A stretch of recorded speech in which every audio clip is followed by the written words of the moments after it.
In the summer of 1847, a man named Thomas Arkwright walked into the Patent Office in London and filed a renewal for a trade license that had been in continuous operation in his family for 6 generations. The trade was called a pneumatic conduit dresser. Arkwright could not fully explain what the original apparatus did. He had inherited the license, the tooling, the workshop, and a leather-bound ledger of client accounts stretching back to the 1690s. What he could explain was the income, consistent, substantial, paid quarterly by a network of municipal authorities across 14 English counties. He renewed the license, he hired 2 apprentices, and then, in 1851, the payment stopped. Every municipal account closed within the same fiscal quarter. No explanation was recorded in the ledger. Arkwright visited 3 of the 14 county offices in person. I have to pause here for a second, because what I just described, that is one case from a much larger pattern. There are 35 documented cases in a document I put together. Different cities, different decades, different types of evidence. Every single one follows the same sequence: discovered, documented, acquired, disappeared. I could not fit all of it into a video. It's in the pinned comment below. Find it before we continue. In 2 of them, the officials he spoke to had no record of the conduit network ever existing. In the 3rd, a clerk pulled a file and told Arkwright that the matter had been resolved at a higher administrative level and was no longer his concern. Arkwright's trade died in 1851. So did the knowledge of what it actually did. The ledger survives in a private collection in Shropshire. The tooling was sold for scrap.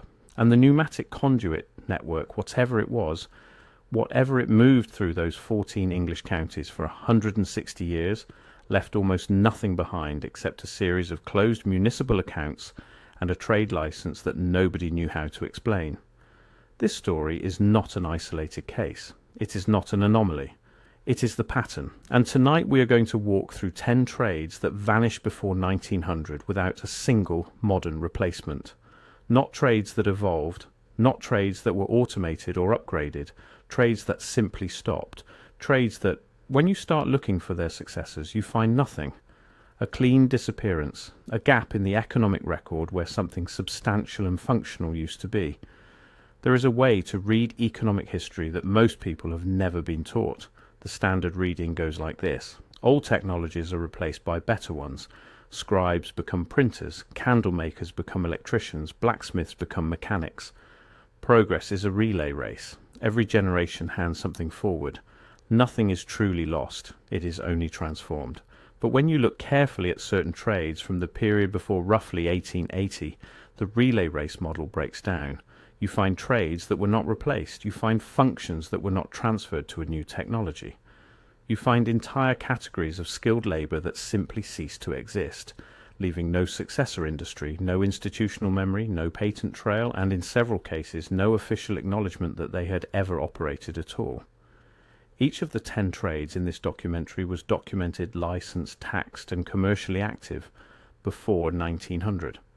Each one employed skilled workers across multiple countries.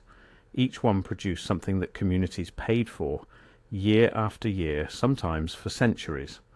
And then each one vanished. The disappearances cluster inside a very specific window. They happen mostly between 1850 and 1895, a 45-year window during which, according to the conventional story, the Industrial Revolution was bringing more prosperity and more commercial opportunity than any previous era in history. In a genuinely progressive era, trades should multiply. New industries should absorb old skills. That is the expected pattern. It is not the observed pattern. What the records actually show is contraction, closure, silence. And the silence clusters around specific types of function. Functions involving water management, functions involving atmospheric conditions, functions involving the transmission of something through infrastructure that later generations struggled to describe accurately. Functions that, to a reader familiar with the hypothesis of a more technically advanced pre-industrial civilization, look less like primitive craft trades and more like maintenance contracts for a system that was being quietly decommissioned. The first trade on our list appears in English, French, German and Dutch municipal records from at least the early 16th century through the mid-19th century. In English, the practitioners were called earth temperers. In French, they appeared in guild records as équilibreurs du sol. In the German states, they were listed as Bodenhausgleicher. The translation in each case is approximately the same. A person who adjusts the ground, not excavates, not builds, adjusts. An earth temperer was not a civil engineer. They did not dig foundations or drain fields. According to job descriptions recorded in municipal employment files from Amsterdam, Bristol and Frankfurt, an earth temperer walked a defined circuit of land, took readings using instruments described as rods, frames and weighted pendulums, and then made interventions that the contracts describe as corrective adjustments to the soil's electrical and hydraulic character. There is a contract surviving in the Bristol Civic Archives, dated 1731, that describes the work with unusual specificity. The contracted party shall walk the designated circuit on the first Monday of each month, and shall apply such corrective measures as are required to maintain the balanced flow of the subsurface channels and to prevent the accumulation of disruptive earth charge in the commercial district. Disruptive earth charge. That phrase appears in 3 separate Bristol contracts across different decades. It also appears in the Amsterdam records, where the Dutch term translates roughly as ground disturbance that interferes with normal operations of the city. What operations? The contracts do not specify. They assume the reader already knows. Earth tempering vanished from English records after 1863. The French guild records show the last équilibreur licensed in Paris in 1871. The German municipal employment roll stopped recording Bodenhausgleicher after unification in 1871. The disappearances coincide almost precisely with a period of intense urban modernization. New sewerage systems, new gas lighting, new railway connections. But none of the new infrastructure serves the function the earth temperers were performing. Managing disruptive earth charge is not a sewerage function. The new Victorian infrastructure did not replace the old function. It replaced the streetscape above it, while the function itself simply ceased to be performed. The second trade takes us to the Ottoman Empire, where the imperial archives in Istanbul document a category of licensed practitioners appearing continuously from the early 1600s through approximately 1885. They were called Havayolu Temizleyicileri, which translates as air passage cleaners or atmospheric lane maintainers. These practitioners were not chimney sweeps. The Ottoman records specifically distinguished them from the chimney trade. They worked outdoors in open urban spaces. Their licensed territory was defined not by buildings but by corridors, described in the licensing documents as the established lanes of the city's breathing. They carried equipment described as copper mesh frames, weighted silken sheets, and glass-sided boxes with adjustable panels. They moved through their assigned corridors at scheduled intervals and submitted reports to the Municipal Office of Atmospheric Affairs, a department appearing in Istanbul records from the 1640s onward that disappears with no recorded disbandment around 1887. The job function appears to have involved monitoring what the reports call the city's primary circulation, identifying blockages, and applying corrective measures. The reports use phrases like the passage was cleared, the balance was restored, the flow was returned to its proper character. What was flowing through these urban corridors? The reports never define it in terms that translate cleanly into modern concepts. Something like organized atmospheric energy. Not wind, which is mentioned separately. Something more directed, something that moved through defined lanes rather than across open space. The Office of Atmospheric Affairs closed without announcement around 1887. The last quarterly report is dated June of that year. There is no closing record, no disbandment notice. The reports simply stop. No successor office was established. The atmospheric lanes of Istanbul, whatever they were, stopped being maintained, and the institutional memory of their existence was gone within a generation. The third trade appears in almost no popular history of American commerce, despite being formally licensed in the United States from roughly 1820 to 1875. The practitioners were called hydraulic balancers in the northeastern states and water counters in several southern and midwestern records. Their function, as described in surviving state licensing documentation from Massachusetts, New York, and Pennsylvania, was to maintain what the documents call the reciprocal pressure of the municipal water supply. This is not a plumbing function. Hydraulic balancers were not pipe fitters, not well sinkers, not cistern managers. Their equipment included calibrated glass tubes partially filled with mercury, suspended copper discs of various diameters, and what one inventory describes as a harmonic resonance chamber, a sealed wooden box about the size of a hat box containing components. The inventory does not further specify. The hydraulic balancer walked a defined circuit of the municipal water infrastructure at scheduled intervals, took readings from access points apparently built into the infrastructure specifically for this purpose, and made adjustments intended to prevent disruption to the smooth and beneficial character of the supply. The beneficial character of the supply.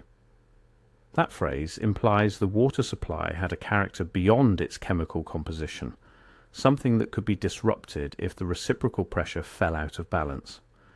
The trade effectively ended between 1870 and 1880. State licensing records simply stop issuing new licenses in this category. No apprentice records appear after roughly 1872. The trade did not evolve into anything recognizable. Modern municipal water management does not include a function analogous to the one the hydraulic balancers performed. The fourth trade concerns the canal systems that were the primary commercial arteries of northern England, the Low Countries, and northern France during the 17th, 18th, and early 19th centuries. Among the canal workers appearing in employment records in a separate category from all others were practitioners called lock harmonizers in the English records and sluice stemmers in the Dutch. Their function had nothing to do with the mechanical operation of the locks. They were concerned with something the canal company records describe as the acoustic and vibrational condition of the water column.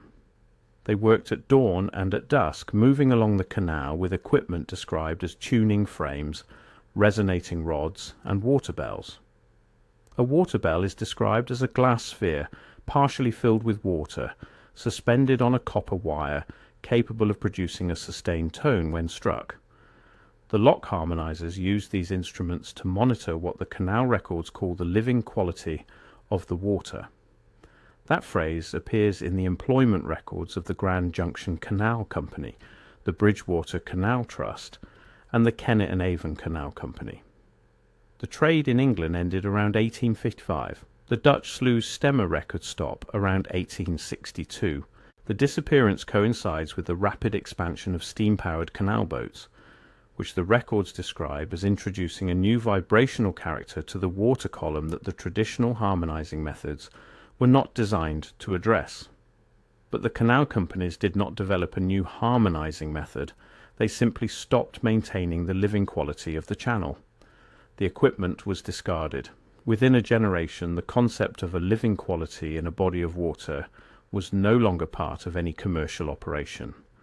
The fifth trade is documented exclusively in the records of large estate management in Britain, Ireland, and northern France between approximately 1700 and 1870.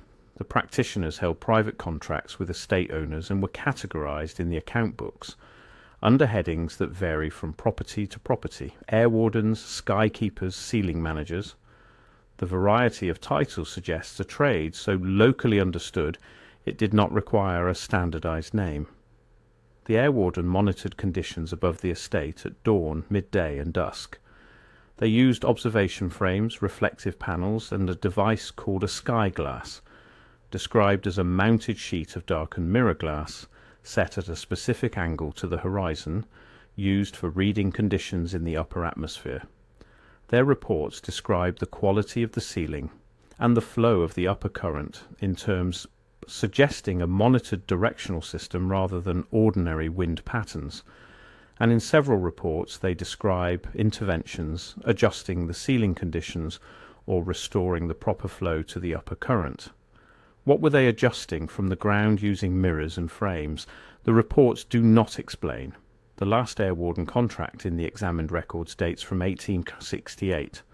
The sixth trade takes us to Scandinavia, where the municipal records of Bergen, Trondheim, Gothenburg and Stockholm document a category of licensed maritime workers called strömvakter, which translates as current watchers or flow guards. Before I go further, that document in the pinned comment.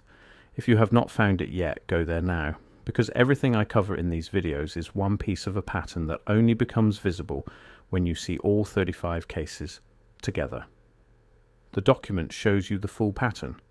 What I can show you here is the surface. What is down there is everything underneath it. Pinned comment, now, then come back. These were not lighthouse keepers, not harbour pilots. The strömvakter operated along defined sections of coastline following a specific path through the coastal waters defined by what the Swedish licensing documents describe as the established channels of the sea's internal circulation. They rode their route at scheduled intervals, took readings using sounding frames and current gauges, and submitted reports to what the Scandinavian cities called the harbour master's inner office, a subdivision appearing in the records as a distinct department with its own filing system and budget. The inner office dealt exclusively with the condition of the established channels. The current watcher trade effectively ended between 1870 and 1880. The inner office department stopped appearing in municipal budget records after 1878. No disbandment notices survive. The budget lines simply disappear. No equivalent monitoring function was created to replace them.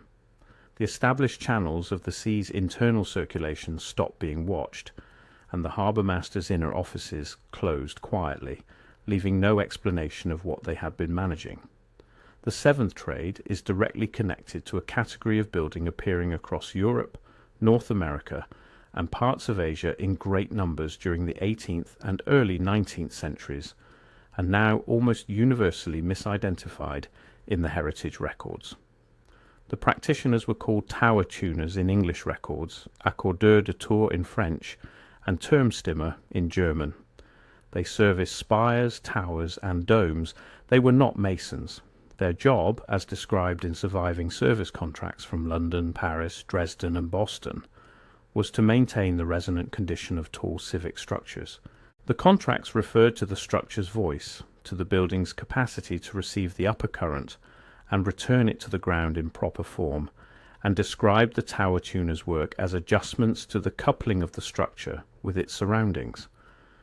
Their tools included tuning rods of specific lengths, dampening pads made from waxed cloth, and small copper devices fixed to the interior walls of upper chambers at specified heights. Service records from the London Guildhall, Notre Dame de Paris, and the Old South Church in Boston all contain entries for tower tuning work between roughly 1750 and 1860. The last Guildhall entry appears in 1857, for Notre Dame, 1868, for the Old South Church, 1861. Buildings that had been tuned for generations were left untuned. The structures still stand in many cases, misidentified as mere ornament, their internal copper fittings long since removed, their resonant chambers blocked up entirely. The eighth trade was formally organized into a guild structure in several European cities. The practitioners were called verlichtingsbalanceurs in the guild documents of Bruges, Antwerp, and Amsterdam, which translates as light balancers or equilibrators of the luminous passage. In Italian records from Venice and Genoa they appear as equilibratori della luce. The light balancer guild in Bruges was formally constituted by 1620 and remained in continuous operation until approximately 1865, maintaining a roster of licensed practitioners, technical standards, an examination process for new entrants, and a system of territorial allocation dividing the city into zones of responsibility. The practitioners worked with what the guild records describe as the channels of natural light that passed through the city's fabric, not sunlight falling on surfaces, something more directed. moving through specific architectural corridors in a way the Guild believed required active management. Their instruments included mounted prismatic glass, polished metal reflectors, and a device called a licht meter that appears to have measured something about the quality or direction of light rather than its simple intensity. The Guild records describe blockages that caused certain areas of the city to become dead to the luminous flow. The light balancers cleared these blockages by repositioning reflectors, adjusting angles of prismatic glass, and applying a process called re-threading the passage, a term for which no full explanation survives. The Bruges Guild dissolved in 1865. The Venetian records stop in 1872. The luminous passages of these cities stopped being managed after the mid-19th century, and no successor trade emerged. The ninth trade is connected to the management of what practitioners called the line networks in the high roads and post roads of pre-industrial Europe. In England, these workers were called road readers. In France, they appeared in the records of the Ponts et Chaussées as lisseurs de route. In Prussia, they appeared as Straßenlesen. Their function was not road repair. The road reader walked established post roads on a regular circuit, carrying graduated wooden dowels and a reading board, a flat piece of polished hardwood which they would lay on the road surface at specific points and observe the behaviour of a small weighted pendulum suspended over its centre. Their reports described the condition of what they called the road's carrying line, not its physical surface, its carrying line. Reports used language like the line is running clear, the line has deviation at the third milestone, the line requires restoration between points 7 and 11. One surviving report from a senior lisseur de route, dated 1809, explains that all established roads carry not only physical traffic, but also what he calls the guiding current, an organised force that runs along the road's intended path and assists travellers in maintaining their direction and arriving at their destination with proper vitality. He explains that this current can be disrupted by storms by nearby earthworks and by neglect of the regular maintenance schedule. The road reader trade in France ended after the 1848 revolution. The last English road reader contract appears in 1853. The Straßenlesen disappear from Prussian records after 1870. The guiding current in the roads was no longer being maintained. Whether it continued to flow or whether it decayed without attention, no surviving record says. The 10th and final trade is the most difficult to describe because the function it performed sits so far outside modern categories of understanding that even careful reading of the surviving documents produces more questions than answers. The practitioners were called in various European countries by names that translate as air tenders or atmosphere keepers, or, in the most literal reading of the original German, Luftpfleger, air nurses. The air tender trade appears in the municipal records of Bern, Basel and Zurich from the early 1700s through approximately 1880, and also in the records of German university cities, including Heidelberg and Göttingen. The presence of a licensed air tender trade in university communities suggests the function was not considered superstition. It was considered a legitimate professional service among educated men. The Swiss air tender's licensed territory was defined as a volume rather than an area, with a horizontal boundary and a vertical height limit. The tender monitored the air within that volume, identified disruptions to what the documents call the air's natural organization, and applied corrective measures. Those measures included organized sound produced by long copper tubes of calibrated length, structured smoke produced by burning specific combinations of materials listed in recipe form, and a reflection frame, a wooden structure with copper wires strung in a geometric pattern, held at specific angles to the prevailing atmospheric current. The air tender's reports treat air not as a passive medium, but as an active system with structure, organization, and a capacity for disruption and restoration. They use words like coherent and incoherent to describe air conditions in a way that suggests something beyond temperature or humidity. The last licensed Luftpfleger in Bern appears in records in 1874. Heidelberg stops allocating budget for the service after 1872. Göttingen's records end in 1875, the same year the Department of Natural Philosophy was reorganized along strictly modern scientific lines. Those dates put the end of the air tender trade squarely inside the same 40-year window that claimed all 9 of the trades before it. 10 trades, multiple countries, different functions, same window. That is the pattern that matters. Now let us ask what it means. The standard economic history would tell you that all of these trades were pre-scientific superstitions, folk practices dressed up in commercial language, abandoned as genuine scientific understanding replaced magical thinking. That is the comfortable explanation. It is also the one that raises the most questions, because these were not folk practices. They were licensed by municipal governments. They were funded by major commercial enterprises like the Grand Junction Canal Company and the Ponts et Chaussées. They were practiced in university cities. They generated written reports filed and archived by official bodies. They were organized into guilds with examination procedures and technical standards. None of that is consistent with the management of superstition. All of it is consistent with the management of a real functional system. The second explanation the standard history offers is that industrial progress made these functions obsolete. The steam engine, the telegraph, the chemical analysis of water, these made the old methods unnecessary. This sounds compelling until you check it against the specifics. What modern technology maintains the balanced flow of subsurface channels and prevents the accumulation of disruptive earth charge in commercial districts? Which engineering discipline manages the established channels of the sea's internal circulation? Which branch of municipal management monitors the guiding current in the public roads? Which modern profession is responsible for the resonant condition of tall civic structures and their coupling with the upper current? The answer to every one of those questions is the same. There is no modern equivalent, no successor discipline. The functions were not replaced by better technology. They were simply dropped. There is a third reading, one that researchers working at the intersection of alternative history and the Tartarian hypothesis have been developing for 2 decades.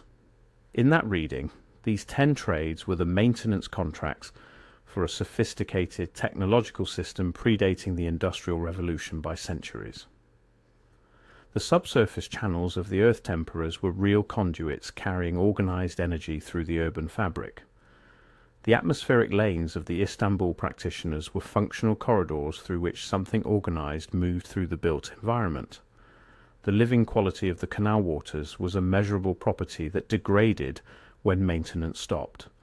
The tower tuners were keeping functional the coupling between tall architectural receivers and the organized energy of the atmospheric and terrestrial system. In that reading, the window of disappearance between 1850 and 1880 is not old superstitions being replaced by rational science. It is the deliberate decommissioning of an inherited system whose operating principles the new industrial order either did not understand, could not reproduce, or chose to suppress because they were incompatible with the economics of energy commercialization. A system that ran on the free organized energy of the earth and the atmosphere was an obstacle to the business of selling coal. It was an obstacle to the business of selling gas. It was an obstacle to the business of selling electricity through copper wires at a price per unit. You cannot commercialize something that is already freely available and already being maintained as a public service. The old trades died in the window when the commercial energy industry was being established. Every practitioner who stopped renewing their license was one fewer person maintaining the free system. Every guild that dissolved without transferring its knowledge to an apprentice generation was one more piece of the old system going offline.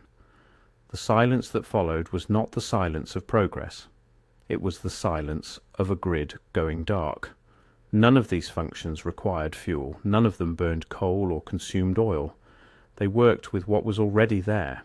The organized energy of the ground, the structured currents of the atmosphere, the living quality of water, the guiding current of the road, the resonant coupling of the tower, the luminous passage through the city's fabric, all of it already present, already organized, already functioning. requiring only the skilled attention of practitioners who knew how to read it, maintain it, and restore it when it fell out of balance. The world that replaced these trades is the world we live in now, spectacular in its technological achievement, but also a world in which the subsurface channels are no longer adjusted, the atmospheric lanes are no longer cleared, the living quality of the water is no longer maintained, the towers are no longer tuned. Whether those functions mattered only to the people who performed them, or whether their loss has consequences we are still living with, is a question the official record refuses to address. The 10 trades we have examined tonight were real. They are in the archives. They paid taxes. They employed people. They served cities for generations. And then they vanished in a specific window for reasons the standard history finds convenient not to examine. The Arkwright ledger in Shropshire runs to 240 pages of quarterly accounts. Every entry is precise. Dates, addresses, service descriptions, payment amounts. The services described are not recognisable to any modern municipal engineer, but the payments are real. The municipal authorities that paid them were real.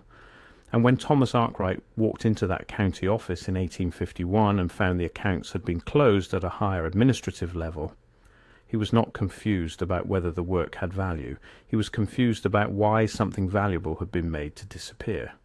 That is still the right question. And the fact that we do not yet have the right answer does not mean the question should stop being asked.